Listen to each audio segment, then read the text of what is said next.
Յուրաքանչյուրիս կյանքն ուրույն պատմություն է։ Պատմություն, որը կարող է դառնալ օրագիր։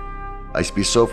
Ռաֆայել Մնացականյանի երկար սպասված հայի ամերիկյան օրագիրը գրքի շնորհանդեսը Լոս Անջելեսում։ Նոյեմբերի 21-ին երեկոյան ժամը 7-ին Գևորգյան ակադեմիայի դահլիճում։ Հեղինակային երգեր, արձակ եւ չափածո ստեղծագործություններ, արդի մեկնաբանություններ հեղինակի ներկայացմամբ։ Հայի ամերիկյան օրագիրը։ Սա հայացք է ներսից դուրս։ Այսպիսով հանդիպում ենք նոյեմբերի 21-ին երեկոյան ժամը 7-ին Գևորգյան ակադեմիայի դահլիճում։ Տոմսերի համար զանգահարեք 818 265 0506 կամ ticketmiket.com։ Իդեպ, հեղինակի մակագրությամբ գիրքը կարող եք ձեռք բերել տեղում։ Հայի ամերիկյան օրագիրը։ Սիրով սպասում ենք։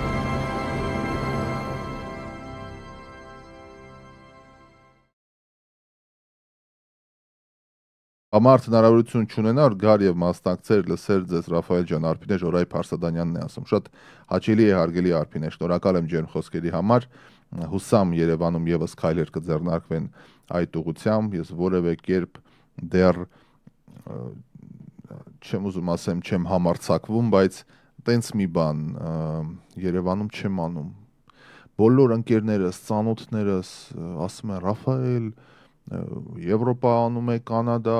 Միացյալ Նահանգների տարբեր նահանգներում, այդքան գնում եք մեքսիկաներով, հանդիպում եք մեր հայրենակիցները, Դուբայ, բան, ամեն տեղ, բա մայր Երևան, մայր Երևանում, բան չանես։ Ես մի անգամ սրա մասին կարծեմ խոսել եմ, հարգելի բարեկամներ, ներող եղեք, եթե կրկնվում եմ, բայց ես մտավախություն ունեմ Հայաստանի պարագայում, իմ գիրը, իմ մտորումը դրսի հայացք է, հասկանում ես, իմ եթերները, ես ողջ կյանքը ես դրսում եմ ծնվել մեծացել, ես դրսում եմ ապրել, ես դրսում եմ կայացել, ես դրսում եմ կրթվել, իմ հայացքը դրսի հայացք է, ես չգիտեմ դա ճիշտ հայացք է, թե չէ, ես չեմ ասում, ոյ իմ հայացքը ճիշտ է, չէ, ձևերի տունը չեմ քանդում, զզվում եմ այդ բաներից, բայց իմ հայացքը դրսի հայացք է, արդյոք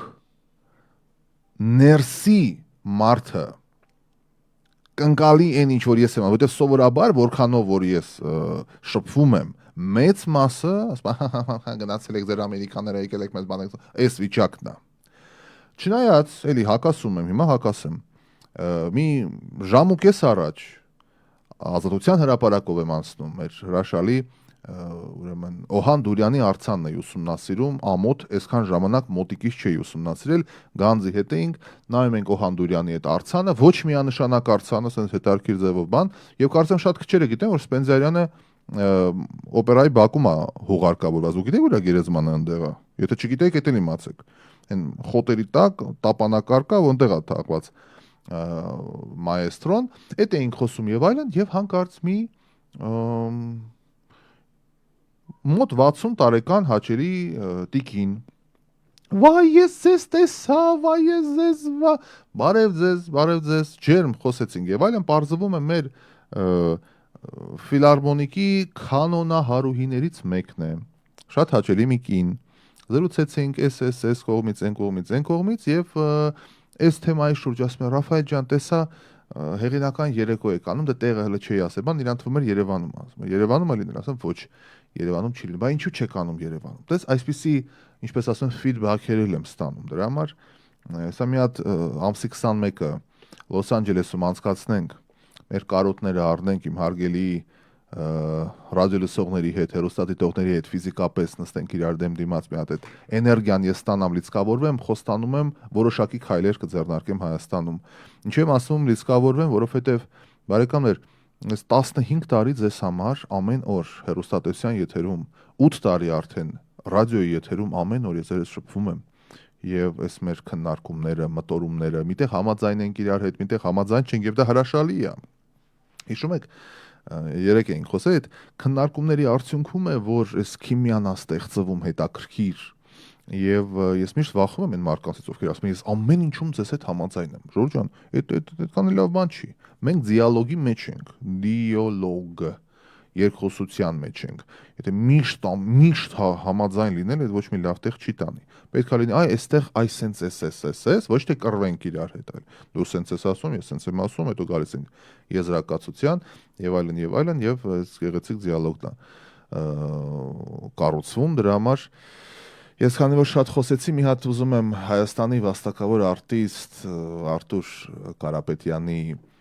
ծանոթումը մի հատ լսենք ու շարունակենք մեր քննարկումը։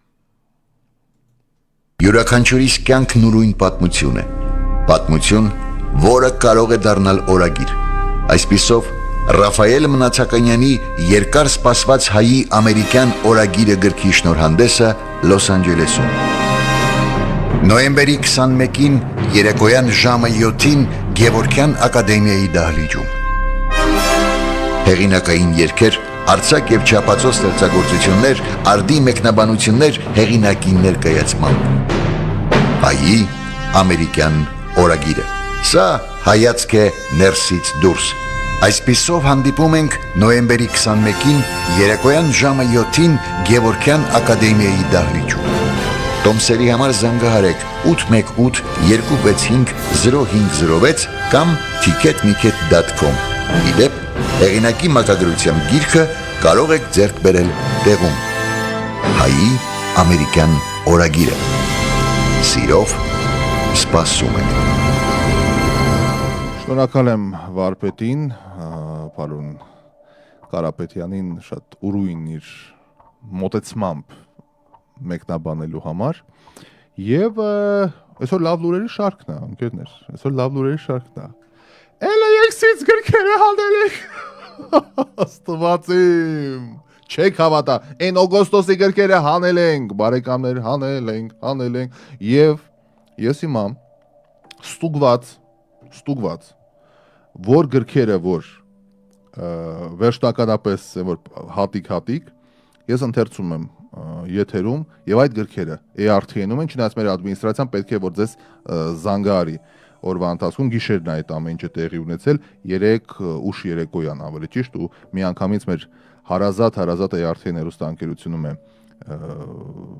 տարել հա մեր ընկերը Ուրեմն Քրիստինե Ապրեսյանը, Վարդուհի Ալեքսանյանը, Քրիստինա Չելաբյանը Նյու Յորք ուղարկվել է, այդ խմբականակի մեջ էր Նյու Յորքից ուղարկել ենք արդեն, հարգելի Տիկին Քրիստինա Չելաբյան։ Սարգիս Մինասյանը Պանորամասիտից ուղարկել ենք, Գոհար Մովսիսյանը, Մարի Արաբյանը Արիզոնայից ուղարկել ենք, հարգելի Մարի Արաբյան, եթե լսում եք ձեր գիրքը վերջապես օգոստոսից մարտի գրքերը, նախ շնորհակալ եմ ձեր ներողամտության համար, բայց կա Վահե Ասատուրյանը, Զաքար Գասպարյանի գիրքը էլի 1500 տարի առաջ պատվերած հանեցինք, Ասպրամ Ազնավուրը, Վանիկ Ասատրյանը, Հալուցինյան Սուսաննան, Էլիզաբետ Դեվտերյանը, Մադլեն Աբրահամյանի գիրքը երկար սպասված վերցրեցինք, Ջակ Բժյանի կրկին պատվերը էլի օգոստոսից էր կարծեմ, հանել ենք, Վահե Տեր-Մարտիրոսյան, Գոհար Աբովյան, Մարգարետ Մկրչյան, Արաքսիա Ղազարյան, Գեղեցիկ Ուլիխանյան, Սիլվա Մինանյան, ես եթե չեմ սխալվում, հենց իմ հարազատ Տիկին Սիլվա Մինանյանն է, ես ճանաչում եմ Տիկին Սիլվային, այդ գիրքն էլ էլի օգոստոսի վերջից պատվերի մեջ էր Էլեքսի, էդ էլ է դուրս եկե,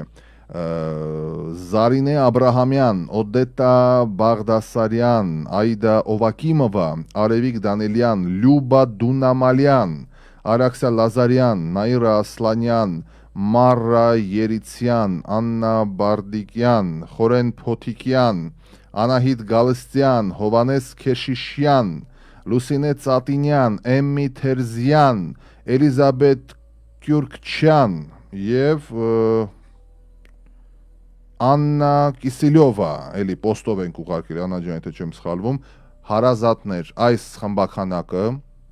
այսինքն օգոստոսի բազմաչարչար խմբականակն է, կռվով լինի, սրով լինի, բայց ինչպես ասում են, մեղրի մեջ մնաց քաղցրացավ, այդ մի լավատեսական բան լինի, չէ՞ այդ մեղրն էր պատճառը, որ ուշացել էր, հասավ, Մադլեն Աբրամյանը լսում է մեզ, այո, հարգելի Մադլեն Աբրահամյան, բազմաչարչար գիրքը եկավ, Զաքար Գասպարյանները այստեղ ասում է finally։ Շնորհակալ եմ ընկերներ, իրոք ես այնքան անհարմար եմ զգում, որ այսքան ժամանակ մի այդ մեղրն ու ավելուկ էս ինչ արեցին։ Նարա Ասլանյան, ձեր գիրքն էլ է այստեղ։ Ողջույններ, հրաշալի, լավ լուրեր։ Բարևներ Արլիտայից Էլիզաբետ Ավշարյանն է ասում։ Բարև ձեզ, արգելիս։ Նարա ջան, I'm going to be there too, Harry Ասատուրյան։ Դե ընկերներ, սպասում եմ ձեզ անկեղծ մեր ռադիոլսողներ ջան, սպասում եմ ձեզ եւ քանի որ այսօր Հալոուին է, չգիտեմ, քանի օքեյ աշխատում, քանի օքեյ տանը աշխատում են, չեն աշխատում դպրոցը ոնց է լինելու ինչ բան։ Ես այսօր մանավանդ այս լավ առիթը ունեմ ազատագրման գրքի LAX-ի ճիրաններից մի քիչ խոսելու ենք, ընթերցելու ենք որոշ բաներ իրար հետ եւ գնանք առաջ։ Ես մի հատ հարմացնեմ լրահոսը, քանի որ ուղիղ եթերում եմ, տեսնեմ թե ինչ որ հրատապ sense բան չկա։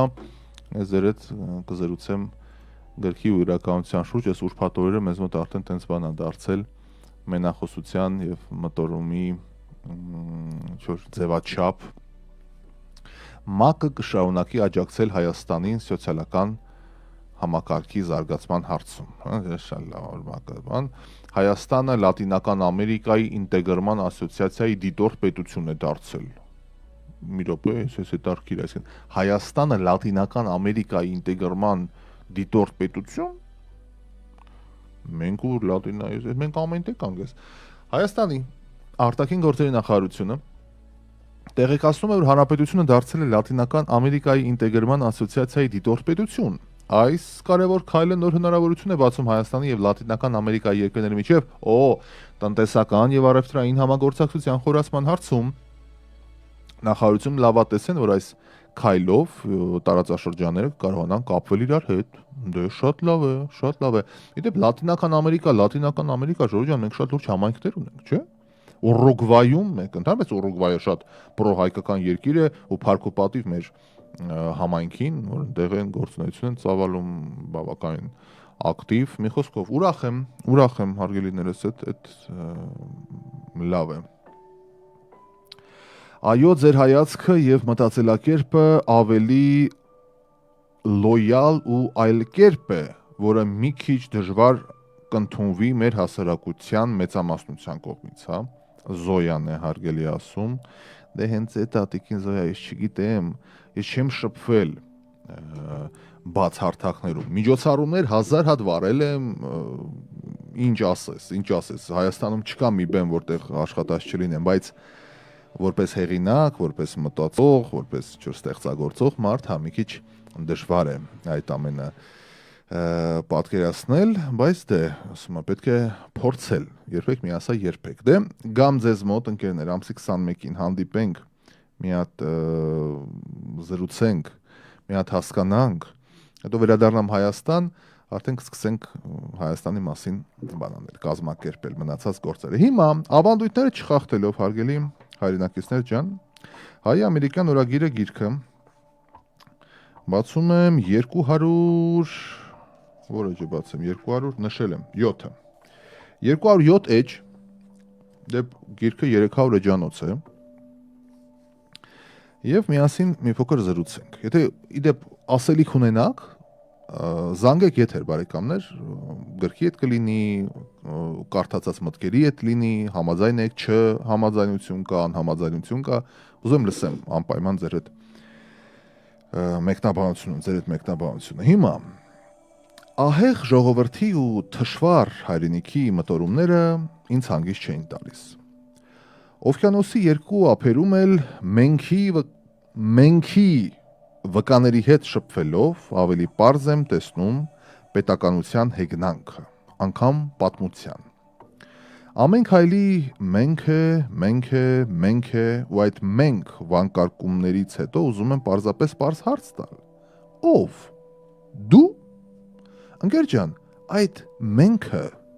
քո եսերից է, չէ՞ կազմված։ Չի կարող մենքի մեջ քո նման օրինակ մի երկու հատ ես լինել ու հանկարծ մենքը հաջողել։ Չի լինում պես բան։ Այդ քո եսը, որից ցավոք ազգի ստվար զանգվածն է բաղկացած, շատ ճակատագրական է։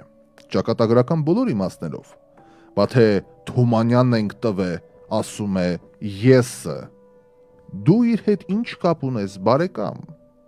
Քո համար Թումանյանը վաղուց շաուրմա է դարձել։ Վերնատունը դատարկ, վերնատան մասին ես խոսում։ Թումանյանից քանի տող գիտես։ Երազումս մի մաքի, մոտս եկավ, որ լավ սուս մնա։ Քեզ հասկացանք։ Կոմիտաս ենք տվել, ասում է մյուսը։ Հեռախոսով բարձր արաբաթուրքական վայնասուն լսելով քայլելով փողոցում, կենտրոնում քայլելով, հեռախոսի բարձրախոսն էլ ականջին մոտեցնելով, որ ուղեղին մոտիկ լինի, որ մխվի չեղած գանգատուպի մեջ։ Հորս Սարև Ջեկիչյանը հայա, ասում էր ձյուդոյի տղեն, ու գետինը չէր մտնում։ Կամ «Էդ ճիշտ է, որ շերը հայա»։ Եվ այսպես շարունակ։ Այ մարդ ձեզ ինչ, ձեզ համար մեկ չի։ Տո ավելի լավ է դու շարունակես քո պտույտները արաբաթուրքական երգերի ներքո։ Իսկ այն հանճարներին, որոնց անշուշտ ծնել է մեր վեհ ժողովուրդը, կրկին հայրենիքի թշվառության մտատանջումների ընթացքից են զարգացել։ Այս անաստված երկրում հանճարները ծնվել են հենց այս իրականության հետ անverջ պայքարի արդյունքում։ Չկա մի մարդ այս երկրում ապրելով ցոփ ու շվայտ եւ դարձել է հանճար։ Ցավն է ծնել հանճարեղությունը այս երկրում։ Հայրենիքի եւ ժողովրդի ցավով ապրող մարդը մտահոգվել է մեր անհաջող պետականության մասին խորելով, մտկերով եւ դարձել է մտածել ու դարձել է մտավորական։ Մեկը երգել է մեր անճարության ու թափառականության մասին ու դարձել է գուսան, դարձել է աշուղ։ Մյուսը գրքեր է գրել մեր անտարբերության մասին, գրել ու դարձել է գրողը տանի։ Հաջորդը նկարել է մեր անգույն կյանքը ու դարձել է նկարիչ, կամ փորձել է մեկնաբանել մեր անշարժ երթը եւ դարձել է փիլիսոփա։ Նրանք, ովքեր փորձել են թշվառությունը հաղթահարել կրթությամբ, դարձել են ուսուցիչ, ովքեր բուժել են դաժան կյանքից տուժածներին, բժիշկ են դարձել ու այսպես շարունակ։ Նույնիսկ նրանք, ովքեր մեզ այս անհույս վիճակից հանելու փորձել են արել ու դառնալով սպարապետ կամ քաղաքական գործիչ, անմիջապես գնդակահարվել են հենց այդ եսերի պատվերով, բայց մենքերի ձեռամբ միայն։ Այս մասը չգիտեմ հասկացաք թե չէ, ինքը շատ նուրբ է։ Այս մասը նորից եմ ասում։ Նրանք, ովքեր փորձել են թշվառությունը հաղթահարել կրթությամբ, դարձել են ուսուցիչ, ովքեր բուժել են դաժան կյանքից տուժածներին, բժիշկ են դարձել։ Նույնիսկ նրանք, ովքեր մեզ այս անհույս վիճակից հանելու փորձեր են արել ու դառնալով սպարապետ կամ քաղաքական գործիչ, անմիջապես գնդակահարվել են հենց այդ եսերի պատվերով, բայց մենքերի ձեռամբ։ Ընկերներ, հոկտեմբերի 27-ը շատ վաղուց չէր, դրվագներ եկան աչքիս առաջ։ Հայ ժողովրդի ողջ կյանքը կառուցված է բարդության ու անհանդուրժողականության վրա։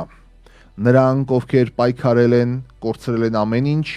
կարգվել են հերոս, իսկ նրանք, ովքեր բանակցելով փորձել են գոնե պահպանել մի մասը, դարձել են դավաճան։ Սա է մեր ողջ պատմության տխուր իրականությունը։ Եվ հենց այդ տխուր իրականության վրա կողքովս մի սպիտակ մեքենա գլորվեց։ Միջից էլ FM ռադիոկայաններից մեկով վայնասուն էր։ Այնպիսի այլանդակ երաժշտություն էր հնչում, այնքան բարձր, որ հնարավոր չէր անգամ նկարագրել։ Միայն մի քանի բառ հասցրեցի որսալ։ Սևանի մասին էր, Սևանի աչերը, աղթամարի ունքերը, պառավյարը եւ այսպես բան։ Իդեպ, այդ մարդիկ երբեք երիտասարդ յար չունեն, սաղի յարը պառավա, այդտեղա դու չես կարա նորմալ աղջիկ ունենաս։ Նմանատիպ եւս մեկ այլանդակ տեսարանի հանդիպեցի նախորդ տարի։ Գեղարքունյաց ծովի ափին, այնտեղ, որտեղ ժամանակին մեծնաշոտ երկաթը քաջաբար կռվել էր արաբների դեմ, մեր օրերում արդեն վեր էր խոյանում Աշոտ երկաթ ռեստորանը, որի շուրջ բոլորը տարածվում էր քյաբաբի հոտը։ Անհակ ծարավը հագեցնելու մոլուցքից թերակղզու վերածված երբեմնի կղզին հյուրընկալել էր 3 ֆիլիպինցի ընտանիքի։ Արմավենիներից հետո չիչխանի ծառեր, Վանք ու Եղևնի տեսած այդ ֆիլոները ֆրֆռում էին կներեք, բերանները բաց, սելֆիի ձողիկները ձեռքներին։ Բախտի բերմամբ թե պատահմամբ ես ու Գանձս եւս թափառում էինք այդ կողմերում։ Մեզ հետ էր նաև անծանոթ մի շուն, որ առեղծվածային պայմաններում միշտ հանդիպում է մեզ Հայաստանի տարբեր անկյուններում, հուշելով, որ շան օրի ենք, բարեկամներ, շան օրի։ Զբոսաշրջիկների ամբողից կտրուկ տարբերվում էր զբոսավարի գավառի բարբառով անգլերենը։ Նա պատմում էր տեղանքի դարավոր պատմությունը, իսկ լճափին կանգնած ծովակալները, ճակերտավոր, մեզ առաջարկում էին իրենց մակույկներով խալխուլ հանձնվել ծովին։ Հայտնի ծփում է Սևանը, կանչում է Սևանը, այդ երգի ներքո, թեև հիշեցինք այդ երգը, բայց ոչ ծփացինք, ոչ էլ կանաչեցինք, որովհետև ապշեցինք պարզապես։ Ինչ է կատարվել։ Անտարակույս բնակավայրը իսկապես պատմական է։ Այն հայտնի է ու հայկականի հայի մասին կարևոր դրվագներով է հանդես եկել տարբեր ժամանակներում։ Մեր հազարամյա պատմության վկան է այս կղզին կամ թերակղզին, մեր խմելու ջրի միակ երաշխավորն է։ Սարի լանջից նայում էր ամոթխած աղթամարը, ամաչելու իրական պատճառը դեռ, բայց արչևում էր, կպատմեմ ինչ է կատարվել։ Լճի ափը վերածվել էր մինի վերնիսաժի, նուր, ծիրան, դուդուկ ու ինչ որ հուշաքարեր էին վաճառում, բայց դա ընտիր է, ամենտեղ էլ կա այդ բանը։ Ոմանք խխունջներ էին վաճառում, ոմանք Թուրքիայից բերած սև կաուչուկից պատրաստված վզնոցներ, որոնց վրա նշմարվում էր Արարատ լեռը։ Զբոսավարի ինքնատիպ պատմությունները զբոսաշրջիկներին նորովի էին բացահայտում հայի կերպարը, թե ինչ ահեղ, զորեղ, փառահեղ ու հայրենասեր ժողովուրդ ենք, թե ինչպես ենք սիրում մեր երկիրը, թե ինչքան ենք արյուն թափել այս մի բուր հողի համար, պետություն ու պետականությունը վեհ դասելով սեփական կյանքից անգամ, ինչ խոս դա այդպես է։ Ու մինչ ես մտովիդ հերթում էի մեր պատմության էջերը ու վերահաստատում էի զբոսավարի իրոք ճշմարիտ պատմությունները, հայացքս հառեցի մի տեսարանի, որը փշրեց քիչ առաջ կառուցված պատրանքները։ Բանը այն է, որ զբոսավարի հենց գլխավերևում Գեղարքունյաց ծովի ափի հարակից շինության տանիքին հպարտորեն ծածանվում էր Հայաստանի Հանրապետության պետական դրոշը, հայոց եռագույնը, մեր թափած արյունի, անամփ երկնքի եւ աշխատասիրության աներկբա խորհրդանիշը։ Բայց դա սովորական ծածանում չէր։ Դա մերօրյա իրականության վառ արտացոլումն էր, մեր ինքնության մաքարումը։ Իսկ եթե ավելի լուրջ, ապա այն պարզապես գզած էր երկու Z տառերով։ Հասկանալի է, չէ՞։ Արդյոք Զորոն էր գզել այդ դրոշը։ Չիմացանք։ Ինչու էր եռագույնը գզած։ Արդյոք դա սիգի վրեժխնդրությունն էր, կողակի չորկողությունը, տաստալոպիկի պնդաճակատությունը, թե իսկ եթե ադրբեջանցիներն են եկել եւ գզել մեր դրոշը, Ռոջան կատակ եմ անում, պարզապես կատակ։ Դրոշը Հայաստանի Հանրապետության պետք չէ այդպիսի տեսքով ծածանվեր պետական շինության բանին։ Իդեպ տեսանյութ կա YouTube-ում, ովքեր որ բաց են թողել, ես եկա Երևան, գնեցի վերնիսաժից դրոշ եւ քշեցին, գնացինք հետ կախեցինք։ YouTube-ի իմ էջում կա այդ պատումը, կարող եք ավելի մանրամասն ուսումնասիրել։ Եվ այսպես Սևանավանքի ափին հազարավոր զբոսաշրջիկների ու վաճառականների աչքի առաջ Հայաստանի Հանրապետության դրոշը կարող է լինել այդպիսի տեսքով եւ այդուհետ ինչ էլ պատմեր զբոսավարը ու մազի զարև էլ երթվեր, միևնույնն է, մեր դեմքը, մեր վերաբերմունքն ու երազանքը կախված էր այնտեղ, կախված բոլորի աչքի առաջ, այնպիսով կարևոր չէ թե ինչ ես պատմում, կարևորը այն է, թե ինչ ունենք իրականում, որովհետև մեր պատումները իրոք շատ վեհ են, բայց իրականության մեջ այդ պատումների քանի տոկոսն է համապատասխանում ներկայիս կյանքին, դա մնում է բաց։ Հիմա մի քանի դրվագ ստեղ անցնեմ, բոլորը չեմ ուզում էլի, սենց սաղ իրար հետևից, բայց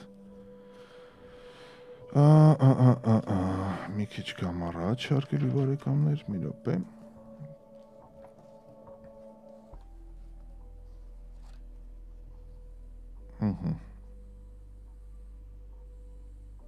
Օրինակ սա։ Այսա։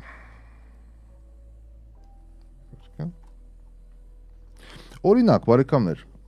հաշվել եք, թե վերջին 100 տարվա ընթացքում քանի պետականաշինական ուղղություն ենք մենք ունեցել։ Եվ բնավ կարևոր չէ, թե ոչ մեկում նորմալ հաղթանակ չենք տարել։ Կարևորը այս մասնակցությունն է, ինչպես ասում են։ Այսպիսով, ժամանակավոր կառավարությունը Թիֆլիսում։ Առիթը եկավ, պահը հասունացավ, գիտեք ինչ պատմական դրվագներով։ Հայեր ջան, այն ժամանակ էին դեռ երգում, միացեք, երբ որ չի լինում ելք ու ճար, խենթերն են գտնում հնար։ Հայեր ջան, միացեք երգի կոնցեպտի ներքո 1918 թվականի մայիսի 28-ին Արևելյան Հայաստանի տարածքում հռչակվեց Հայաստանի առաջին հանրապետությունը։ Ինչ տարածքով, ինչ գործերով, ինչ հերոսությամբ, ինչ աշխարհագրական չափորոշիչներով, դա բոլորովին այլ հարց է, ես պատմության ներկայացումը չեմ ներկայացնում գրքում, պարզապես մտորում եմ։ Ուրեմն ամեն դեպքում մոտ 8 դար պետականության երես չտեսած պատմական հայրենիքի տարածքում ճորտի պես ապրելուց հետո, կեղեքվելուց, բռնաբարվելուց, թալանվելուց, ցեղասպանվելուց հետո անգամ որոշեցինք դեմոկրատական երկիր կերտել։ Ու ամենահետաքրքիրը այն էր, որ դեմոկրատիայից, այսինքն ժողովրդավարությունից խոսում էին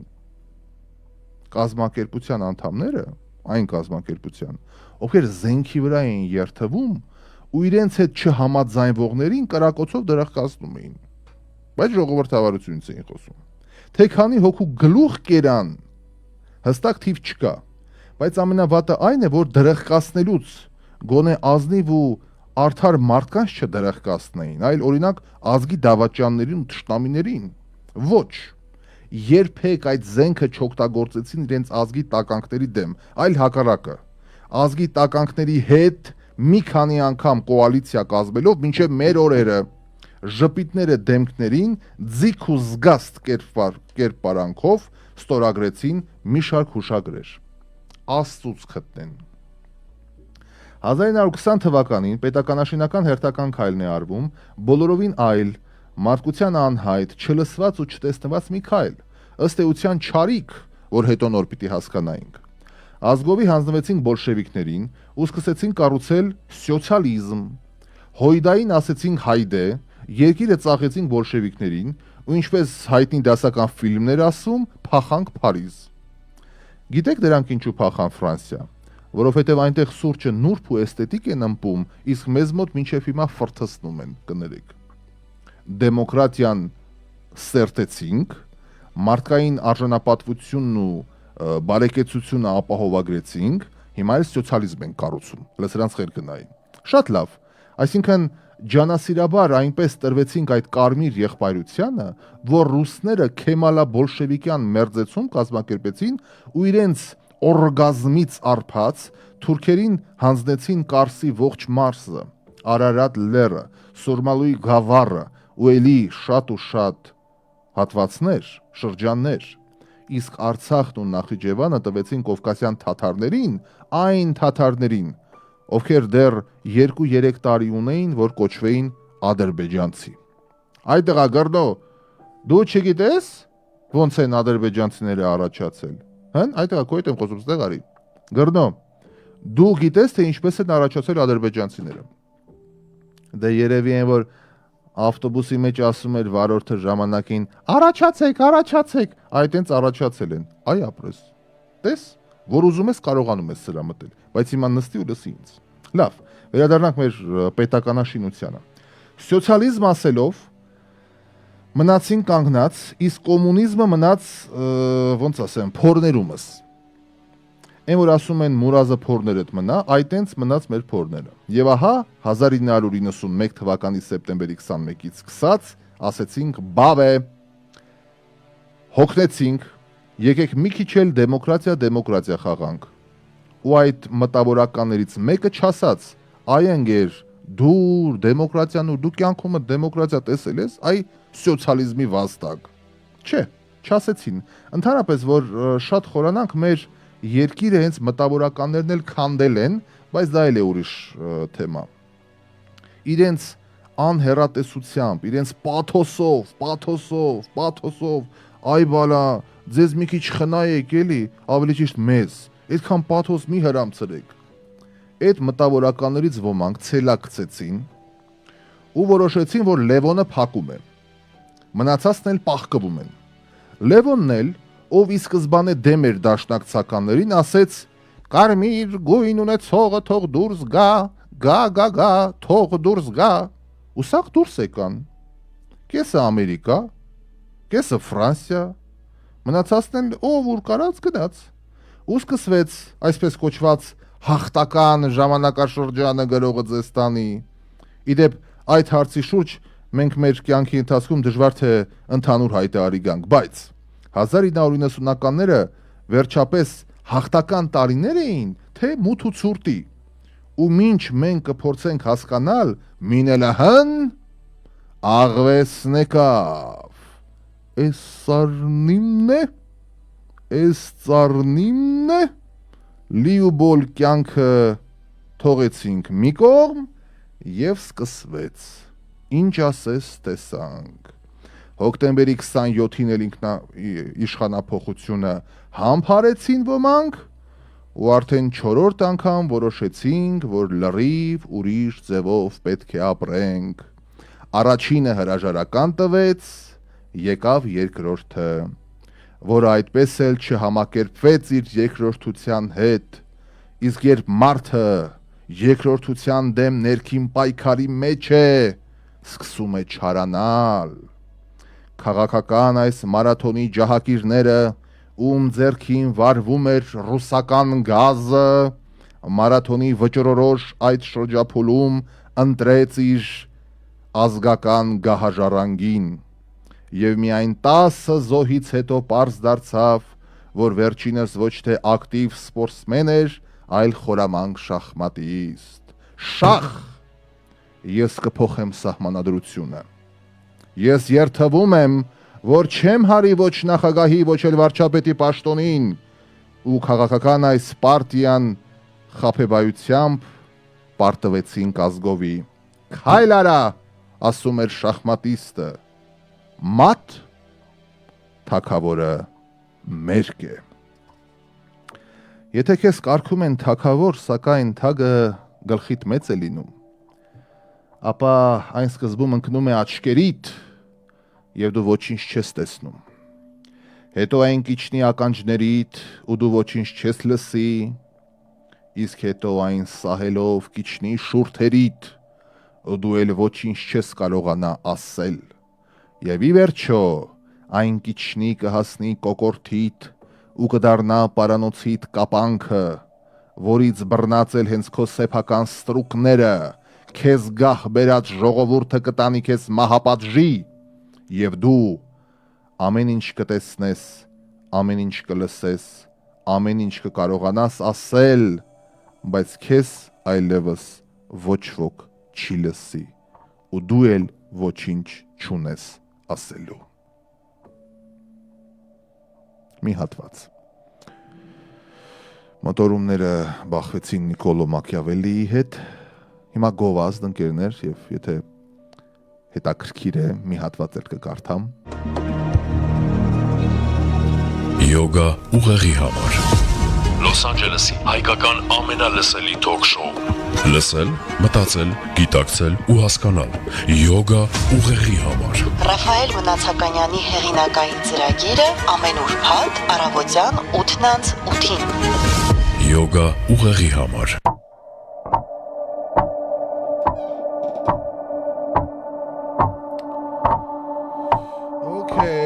Ընկերներ եկանք, ևս մեկ անգամ բարի օր, շնորհակալություն մեր գործընկերներին, որ մեր կողքին են, որովհետև միշտ ասում եմ, առանց գործընկերության որևէ բան հնարավոր չի լինի, միայն գործընկերությունն է, որ ապահովում է եւ մեր աշխատանքը, եւ մեր թիմը, եւ թե ռադիոն, ամեն ինչը, ուստի հատիկ առ հատիկ բոլորին շնորհակալ եմ։ Այստեղ շատ հաճելի բաներ եք գրում, հարգելի բարեկամներ։ Շնորհակալ եմ բոլոր ջերմ խոսքերի համար։ Արփինեն դեպ Ժորայի Փարսադանյանը ունի գիրքը իր մոտ, ասում է Ռաֆա ջան, ինձ շատ դուր է եկել падգամ որդուն հատվածը։ Դա պետք է լինի բոլոր զավակներին падգամ։ Շնորհակալ եմ, այո, ունեմ նամակ որդուս է վերնագրված, այդպեսի մոտորումներ ունեմ։ Տիկին Զոյան ասում եմ, փորձեք անպայման, համենայն դեպս շատ հետաքրքիր կլինի, իհարկե տարաձայնությունը բարձր տոների վրա կլինի։ Դե չգիտեմ ինչ տոներում։ Ռաֆայել ջան, դու ասում ես, որ ճիշտ չէ բոլոր դեպքերում համակարծիք լինել, բայց իրականում կարծես ամեն մտքիդ հետ համամիտ եմ։ Երեք ավարտեցի գրքի ընթերցանությունը, ամբողջ ընթացքում այդ տեսարանները անցնում էր աչքիս առջևով։ Ովքեր վերջը գրքի կարդացել են, վերջում իրոք շատ պատկերավոր է այս լուծումները, ովքեր են տալիս, չէ՞, խնդիրների լուծումները կա, շատերն են հարցնում, ասում են, դու ասում ես, էս վատա, սենց պիտի լիներ, էս բա ոնց է հանգուցալուծվում։ Այ որ գիրքը ունենաք ընթերցեք, կհասկանաք ոնց է հանգուցալուծվում եւ վերջում այդպես է լինելու, ես վստահ եմ։ Thank you for book, Նայորա Նիկողոսյանն է ասում։ Ես եմ շնորհակալ, ընկերներ։ Հատվածներ կան, որ պետք է 2-3 անգամ կարդալ։ Դե, գուցե, ինչ խոսք։ Նարա Ասլանյանը, ինչպես հաճելի է լսել քեզ, Ռաֆայել ջան, շնորհակալ եմ։ Ապրես Ռաֆայել ջան, Սոնա Անոյանն է ասում։ Հայր ջան, բարև։ Շնորհակալություն բոլորին, Դավիթ Էրմենջյանն է ողջույններ ուղարկում, բարի երեկո Ռաֆայել ջան։ Խոսքով շատ լավ բաներ, ապրեք ընկերներ, շնորհակալ եմ։ Դե ինչ, մի հատված, հա, ու ավարտենք, գնամ հանգստանալու։ Զանգեր ունեմ, օքեյ, դե որ զանգ ունեմ, լսեմ ռադիոլսողին, հետո տեսնենք ինչ կասեն։ Ասեմ բարի օր, բարև ձեզ։ Բարև ձեզ։ Հարցում կարծում եք մի օր կլինի աուդիոյի վրա այս գիրքը։ Մի օր գուցե հարգելիս, մոտ ապագայում ոչ, անգամ քայլեր չեմ ձեռնարկում, որովհետև գիրքը պիտի իրացվի, մեծ մասը վաճառվել է գրեթե ամբողջությամբ, բայց աուդիո տարբերակով եթե անեմ, ապա այն արդեն մի քիչ ուրիշ ձև կլինի, էլի։ Տպագրի վրա ենք հիմա կենտրոնանում, որովհետև շատ հեշտ գողանում են on-line, սենց ասեմ։ Որովհետև գիրքը ձեր ձայնով լսելը ավելի ճիշտ է, քան թե մեկը իր ձայնով կարդալը, կարծում եմ ավելի տպավորիչ է։ Ես համաձայն եմ, գուցե հեշտ կլինի նաև որոշ դրվագներ, որ ես որպես հեղինակ գրել եմ, գուցե ընթերցողը այդպես չկարդա, դա էլ կա, այսինքն հասկանա։ Այո, հենց այդ այն, հա։ Բայց քանի որ նայեք, այնքան հեշտ են աուդիո գրքերը գողանում, պատկերացրեք, ես անեմ մեկը դնի YouTube, բայց իմ այս 10 տարվա աշխատանքը կորի, տպագիր մամուլի առումով մի քիչ, հա, շատ այդ գողությունը մանավանդ Հայաստանում բացարձակ հեղինակի ինստիտուտը չի գործում, հեղինակի իրավունքի պաշտպանություն գրեթե չկա։ Դրա համար եթե հանկարծ այդպիսի մի բան կլինի, սա ես միշտ ռադիոլսողներին ասեմ, սա իմ աշխատանքն է, սա իմ վաստակն է, սա իմ գործն է։ Եթե մեկը գողանա, ես հետո բա ես ինչ անեմ։ Դրա համար իրավունք ունեք։ Հա, շնորհակալ եմ ամեն դեպքում։ Մենք ենք շնորհակալ։ Զգացված եմ շատ։ Լավ օր ձեզ։ Անկերներ, հա, ես անկեղծ ու պարզ ասում եմ, որ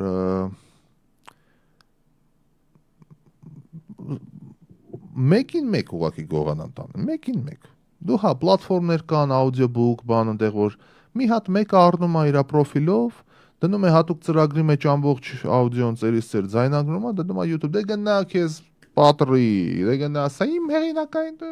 ժողովրդատես մարդկանցից են տարի եղբայր։ Դրա համար դեռ տպագրի վրա եմ կենտրոնացած, իդեպ հարյուրներով գնաց, չգիտեմ, 10 քանի հատ գիրք այլևի մնացել, եթե չկա, նկատում եք առանձնապես էլ չեմ էլ ասում ձեռք բերեք գիրքը, բան, որովհետև ամբողջ խմբականակը սպառվեց, մի քանի հատ էլ այդ երեկոյի ընթացքում այդտեղ միասին կքննարկենք ու մեծ հաշվով այս խմբականակը գուցե այսքանով ավարտվի։ Ինչ կլինի ապագայում, who knows, չէ, ինչ իմանամ։ Կլարետ Նազարյան ասում է բարևներ Գլենդելից, happy Halloween։ Okay, happy, հարգելիս, happy։ Հատվածներ կան, չէ, շատ լավ տպագրություն, շատ հեշտ ընթերցվում է, շատ գեղեցիկ, շնորհակալ եմ, Սիրանուշ Ստեփանյանն ասում։ Ես եմ շնորհակալ, հարգելի Սիրանուշ։ Ռաֆայել ջան, դու գիտեիր, որ Թրամփը ուրբաթ օրերը հանգիստ քնում է, Քանզի դերենիկ ուրբաթ օրերը եթե դուրս չի գալիս, դե հակառակորդ է ինչի անդիմախոս է դերենիկը Թրամփի Դավիթ ջան, չգիտեմ, այդ կզանգեմ կհարցնեմ անպայման Թրամփին։ Thank you for book Նայրանիկ Օղասյանն է ասում։ Ինչպես կարող ենք ձեռք բերել գիրքը Վարդուհի Ավագյան։ Ես այստեղ մեկնաբանություն եմ գրում Rafael.online կայքում միայն այնտեղ ընկերներ, ուրիշ ոչ մի տեղ չկա։ Մի բան ասեմ, ես էլ ասեմ։ Շատերը ասում են Երևանում գրախանութում ինչու չկա։ Ասեմ, Հայաստանի համար 1 գրախանութի հետ գլխավոր խմբագրի գրախանութի հետ խոսեցի։ Բարեկամներ, ոնց կարող է խանութը պահանջել 40% վաճառքի։ 40% կեսը համարյա։ Դες բան այդ կոչվում է թալան։ Ես քանից ես ասել եմ, այս տպագրության մեջով անցնելիս ես հասկացա, թե ինչու են մեր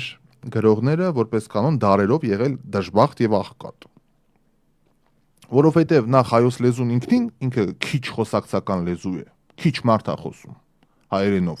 Անգլերենով, եթե անգլերեն գիրք է, միլիոնավոր ամբողջ աշխարհում միլիոններ ու միլիոններ կայված հայերենով մենք ենք խոսում, կեսը արևելահայերեն, կեսը արևմտահայերեն, կեսը լավ խոսում է, չի կարողանում ընթերցել, դուրսն է ապրել, տարերն է մոռացել կամ չգիտի։ Մի խոսքով հայ ճակատագիր, ով ոնց ես չեմ դատապարտում, ես էլ շատ լավ ընկերներ ունեմ, դուրսը ծնվել մեծացել են, հայերեն շատ լավ խոսում են, կարդալ չեն կարող, էներ գեղարվեստական գիրք կամ ինչ-որ փիլիսոփայական բաներ, հասկանալի է։ Okay։ Դրա համար մի 1000, 2000, 3000 գիրք, 5000 գիրք ծախում ես, արդեն բեսթսելեր ես դառնում 5000, որ ասենք անգլախոս կամ իսպանախոս կամ ռուսերենով գրքերը պիտի միլիոնը ավել պաշտոնապես վաճառվի, որ դառնա, մի քանի միլիոն պիտի վաճառվի, որ դառնա բեսթսելեր։ Մենք 50000-ատ 5000-ատ վաճառում են, արդեն բեսթսելեր են իրենց հռչակում։ Դրա համար ես խնդիրը կա ու ինչ արժե, քանի միլիոն դրամ գիրքը, աստվածիմ տպագրությունը։ Դրա համար ինչ ընթերցեմ որպես եզրափակում ընկերներ, ասեք։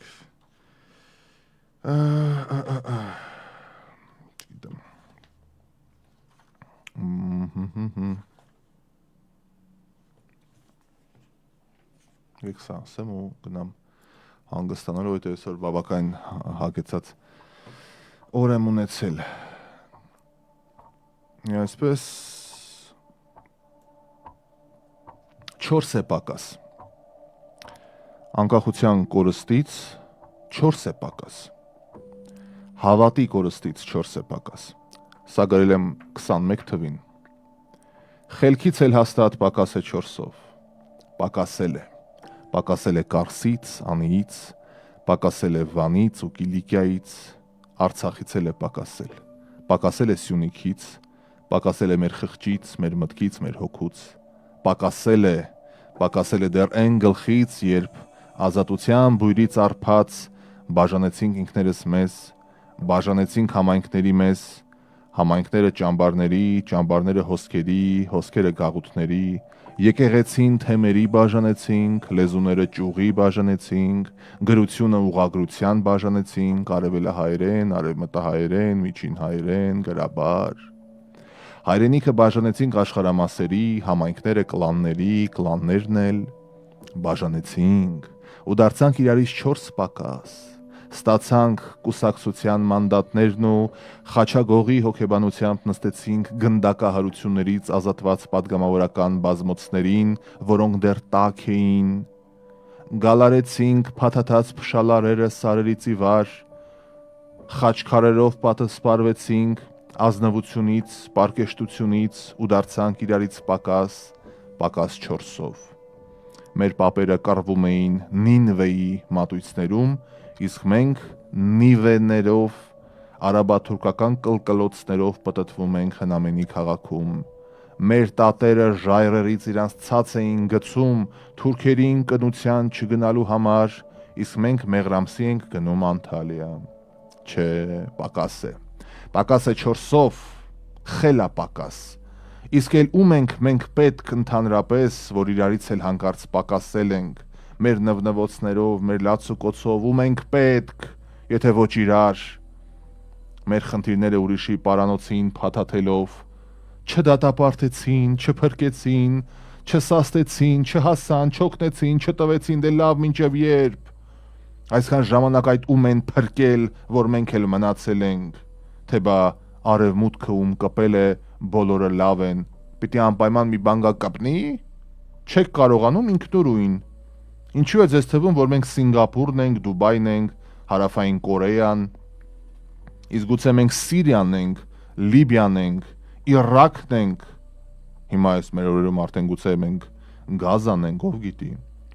Մինչ դուք այդքանը կպատկերացնեք, մենք կրկին իրարից կպակասենք 4-ով, մեր 4 ղեկավարներով կպակասենք, ազգի լիդերներով, ովքեր այս կամ այն կերպ եկան իշխանության ու Աստվածաշնչի վրա երթվելով խոստացան մեր կյանքը դարձնել բարեկեցիկ։ Նրանք էլ են մեզնից պակասել, հաստատ պակասել են, հայր մերը չիմանալով աղոթել ենք, ալբանացի ներկայանալով բանակցել ենք, դուխով պարտվել, այնքան ենք իրարից պակասել, որ հոգեպես հարստանալու համար մեկնել ենք Բադեն, ախ, Բայդեն, ու եկել է ահեղ դատաստանի պահը, բոլորս պատասխան ենք տալու մեր արածի ու չարածի, անտեսացի ու լռածի, տարածի ու ցրածի համար, բոլորս մեր անասնական բնազներից դրդված, մեր հազարամյա երազանքները փշրելու, պապերի պատգամները ուրանալու մեղադրանքով պատասխանատվության ենք կանչվելու, ու հիմա հնչում են արդեն շեփորները, դատարան ոտքի ժողովուրդն է գալիս։ Այսքանը բարեկամներ, շնորհակալ եմ բոլորին ուշադրության համար։ Եվս մեկ անգամ որպես ամփոփում, նոյեմբերի 21-ին հեղինական երեկոյի օրը որոշված է, այդ օրը կհանդիպենք, բոլոր հարցերը իրար հետ կքննարկենք, վաղուց շփում չեմ ունեցել, այսպես դեմ առ դեմ իմ հետևորդների հետ, հուսամ այդ օրը ամենը մի քանի 100 տեղա շատ չի։